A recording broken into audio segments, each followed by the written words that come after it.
नमस्कार, आप देख रहे हैं समाधान कब तक।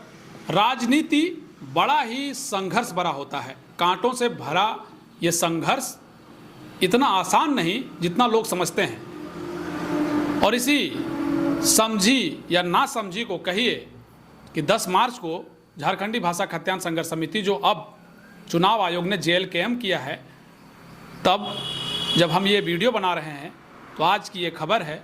और खबर यही कि 10 मार्च को गिरिडीह के बनियाडीह के फुटबॉल ग्राउंड में झारखंडी भाषा खत्यान संघर्ष समिति के बैनर तले एक सभा हुई थी और इस सभा में 6 लोगों पर FIR दर्ज की गई थी, जिसमें JBKSS के सुप्रीमो टाइगर जयराम महतो भी शामिल थे। 6 नामजद अभियुक्त बनाए गए थे। जैसा कि आपने अखबारों के जरिए भी देखा होगा कि प्रशासन के द्वारा सूचना दी गई थी कि आप इस कार्यक्रम को नहीं करवाएं, क्योंकि हमारे पास व्याप्त पुलिस बल नहीं है। 10 मार्च को ही झारखंड के मुखिया यानी मुख्यमंत्री चंपई सोरेन का भी पीरटांड में कार्यक्रम होना था।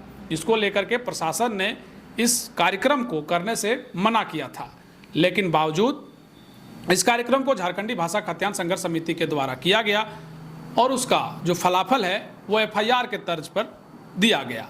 FIR में 6 लोग नामजद बनाए गए थे, जिसकी आज जमानत हो गई है। 6 नामजद अभियुक्तों की आज कोर्ट ने, गिरिडीह कोर्ट ने बेल दी है, जिसके बाद से टाइगर जयराम महतो ने क्या कहा है वो भी हम आपको सुनाएंगे। लेकिन उससे पहले इस मामले को जरा आप अच्छे से समझने का प्रयास करिए। जैसा कि आप जानते हैं कि बगैर अनुमति के सभा करने पर जयराम समेत 6 लोगों पर FIR दर्ज की गई थी। बगैर अनुमति के सभा एवं आदेश की अवहेलना करने के आरोप में झारखंडी भाषा खत्यान संघर्ष समिति के जयराम महतो समेत 6 लोगों के विरुद्ध प्राथमिकी दर्ज की गई थी। यह प्राथमिकी SDO सदर के निर्देश पर CO सदर के शिकायत पर मुफस्सिल थाना में दर्ज किया गया था। प्राथमिकी में जयराम महतो, अकील अख्तर उर्फ रिजवान क्रांतिकारी, धनबाद जिले के फरजान खान, पचम्बा थाना क्षेत्र के पचम्बा निवासी अबरार शेख हुसैन उर्फ रॉकी शेख, मुफस्सिल थाना क्षेत्र के अगदोनी निवासी रंजीत यादव एवं नगर थाना क्षेत्र के बरमसिया निवासी रॉकी नवल को नामजद अभियुक्त बनाया गया था। पुलिस इस मामले पर जांच पड़ताल भी कर रही थी। ये मामला 10 मार्च का है, जब बनियाडीह फुटबॉल मैदान में झारखंडी भाषा खत्यान संघर्ष समिति की सभा हुई थी। इस सभा में तकरीबन हजारों लोग जुटे थे। सभा को लेकर समिति के केंद्रीय महामंत्री अबरार हुसैन द्वारा सभा करने की अनुमति मांग की गई थी, परंतु पुलिस बल की कमी एवं मुख्यमंत्री के कार्यक्रम के मद्देनजर विधि व्यवस्था को लेकर इन्हें सभा की अनुमति नहीं दी गई थी। CO के अनुसार सभा की अनुमति मांगने वाले अबरार हुसैन को इसकी सूचना दे दी गई थी और सभा नहीं करने तथा सभा में स्वयं शामिल नहीं होने का लिखित आवेदन भी अबरार हुसैन द्वारा दिया गया था। बावजूद इसके 10 मार्च 2024 को आदेश का अवहेलना करते हुए बनियाडीह फुटबॉल मैदान में सभा की गई थी।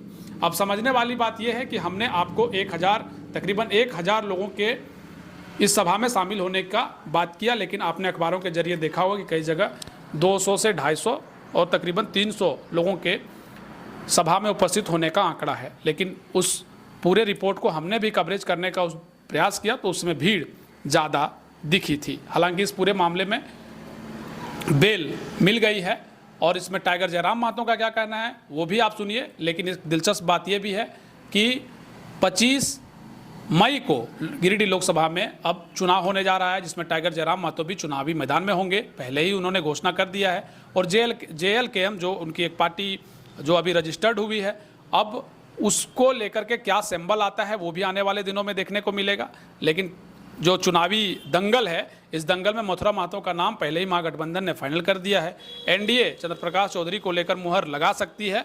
वहीं टाइगर जयराम महतो भी इस चुनावी दंगल में कूदते नजर आएंगे, जिन्होंने पहले ही घोषणा कर दी है। इस पूरे राजनीति स्वरूप को दिखाने का और बताने का हमारा प्रयास होगा।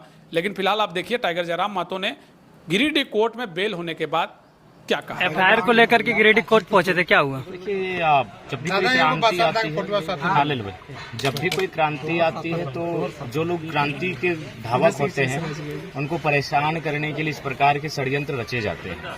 और ये हमारी मानसिक मजबूती का भी परिचय है कि धनबाद, रांची और गिरिडीह तीनों जगह हम लोग को केस के सिलसिले में आना पड़ा, लेकिन फिर भी टस से मस नहीं हुए ना होंगे। और यही सबसे हमारी पॉजिटिव और सकारात्मक चीजें हैं। और राज्य के लोग भी पसंद करते हैं कि लड़का है क्या भाई, इतना परेशानी, इतना समस्या, इतनी साजिशों के बाद भी स्टैंड है। तो जितनी भी हमारे बीच बाधाएं रखेंगे हम उन बाधाओं को पार करेंगे।